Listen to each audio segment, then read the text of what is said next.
Makanya saya tidak aneh, tidak heran kalau hari ini muncul tadi usaha-usaha untuk menggoyang kubu kepemimpinan Caimin yang sah. Dari mana itu Pak datanya?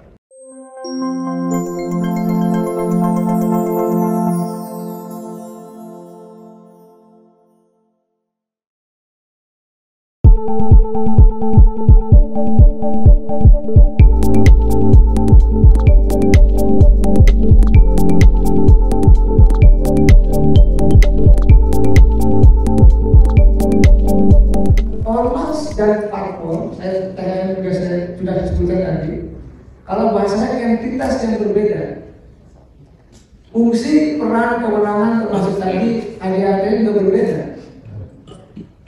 Dan saya punya pengalaman ketika ketika masih punya S3 di Dokter Ilmu Politik, itu ada yang menulis tentang konflik PKB antara kubu Gus Dur dengan Caimin. Tetapi kalau saya tarik garis merahnya, Caimin adalah pemenang resmi pengendali partai secara konstitusional. Itu harus diakui, pengadilan memutuskan itu, dan kita secara formal, yuridis bahwa PKB di Caimin lah yang memang sampai hari ini adalah memang yang resmi, yang diakui oleh negara, oleh pemerintah. Tetapi kenapa ini menjadi rumit dan meruncing, katakanlah kenapa PBNU gitu hanya sekarang kok 10 tahun terakhir, misalkan ketika di bawah kepemimpinan Pak Kiai Haji Said Akil Siroj itu tidak ada masalah juga. Bahkan Kiai Haji Akil Siroj itu dulu sekjennya Kiai saya, Pak Kiai Marsudi itu Kiai saya di Asidiki, ya saya masih ingat. Jadi tidak ada tuh konflik panas-panasan gitu ya, ketegangan antara PKB dengan PBNU. Ketika Kiai Ma'ruf juga? Iya, Kiai Ma'ruf itu tidak ada. Masuk jadi Wapres, nggak ada. Nah disitulah sebenarnya kalau kita lihat secara objektif, secara undang-undang ormas, undang-undang partai politik tidak ada saling mengintervensi. Yang kedua, saya mengatakan bahwa sejak sejarahnya secara historis di masa katakanlah kepemimpinan SBY dulu, ketika ribut-ribut konflik antara dua kubu itu ya Caimin yang menjadi pemegang kendali sah PKB. Cuma persoalannya tidak di situ. Ketika katakanlah PBNU itu dikuasai, ya saya harus objektif mengatakan ini, oleh kubu Gus Dur. Kita tahu Gus Yahya itu kalau nggak salah pernah jadi kuasa sekjen kubu Gus Dur. Nah ini yang menjadi persoalan. Sehingga apa? Sehingga konflik yang lama itu tumbuh lagi, muncul lagi. Padahal tidak ada masalah apapun. Misalkan kalau kita lihat prestasi Caimin, setiap pemilu selalu menang. PKB selalu naik suaranya. Di pilkada juga banyak yang menang. Jadi kalau dalam konteks prestasi, saya boleh katakan kita salut dalam konteks itu. Tetapi tadi karena ada kekecewaan mungkin yang lahir dari kekalahan dulu Gus Dur yang sekarang menguasai PBNU, sehingga PBNU menjadi alat pembenaran untuk katakanlah menyerang Caimin. Jadi ini yang menjadi problematik. Oleh karena itu, ini kalau saya boleh mengkritisi PBNU agak keliru, apalagi membentuk pansus tim 5 lah, memanggil pengurus PKB lah. Ini menurut saya sesuatu yang keliru yang harus kita luruskan bersama untuk menata tadi agar tidak ada debat politisasi, ada parpol juga punya independensi dalam konteks membangun negara. Di saat yang sama, ormas juga punya peran yang penting untuk memberdayakan umat. Kalau saya kan mohon maaf Pak Kiai, ya, saya ngajar di kampus Muhammadiyah. Tapi saya pesantren itu 6 tahun. Saya pelajari betul gitu, ya RU Muhammadiyah dan bahkan kemarin saya baru diundang oleh Persis di Bandung oleh pengurus relawan sih.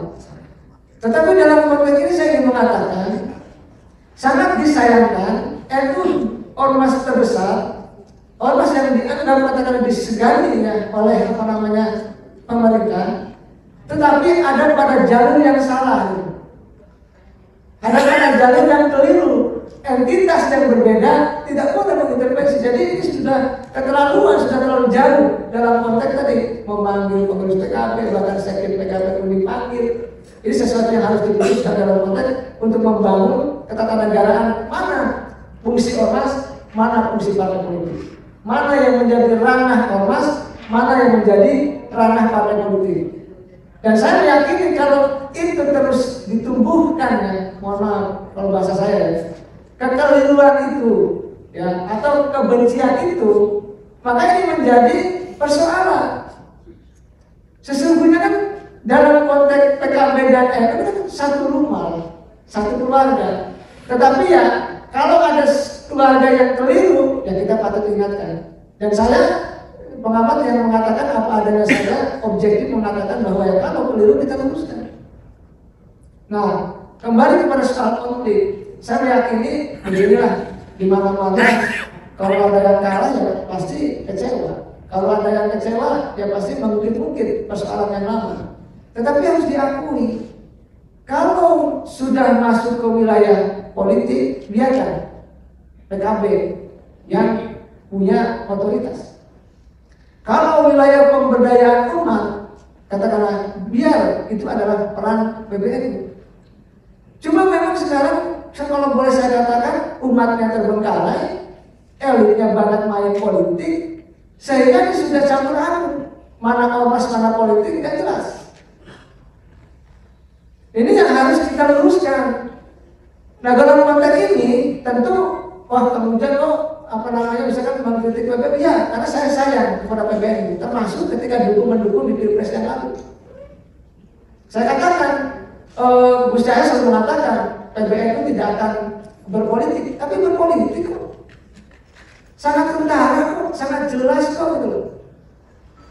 Jadi, kalau boleh saya mengatakan, apa yang dilakukan oleh PBNU termasuk oleh ketua umumnya juga sesuatu yang harus diluruskan juga gitu, agar saling mengingatkan kita semua.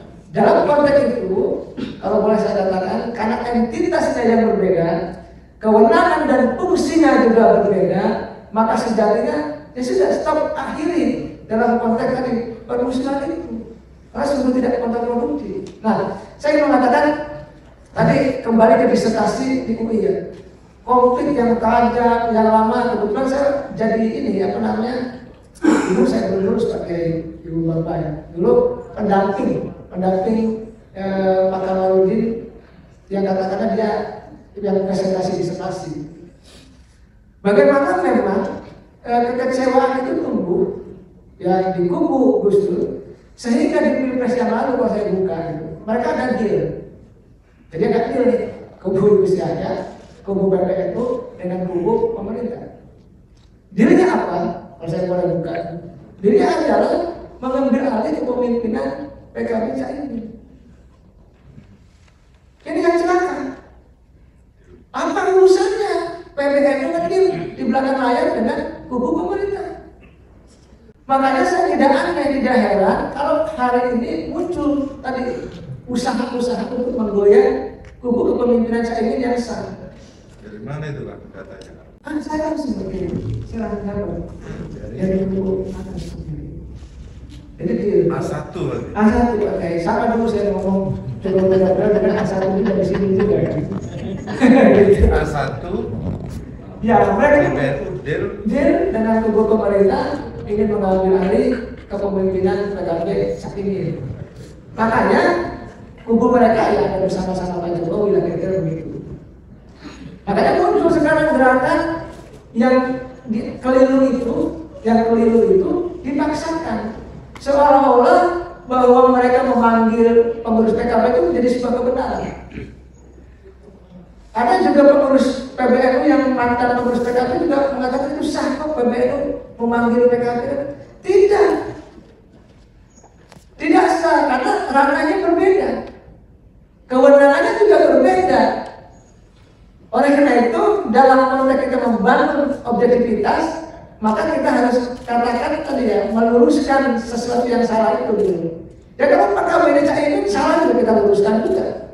Dan saya berkali-kali sekali lagi, bahkan di Pilpres Pak Kiai juga panas. Kalau saya mengkritisi kan Komisi 1 Caimin sangat keras saya mengkritisi. Karena sayang juga terhadap PKB. Oleh karena itu saya melihat inilah sebenarnya yang membuat partai politik tidak sehat.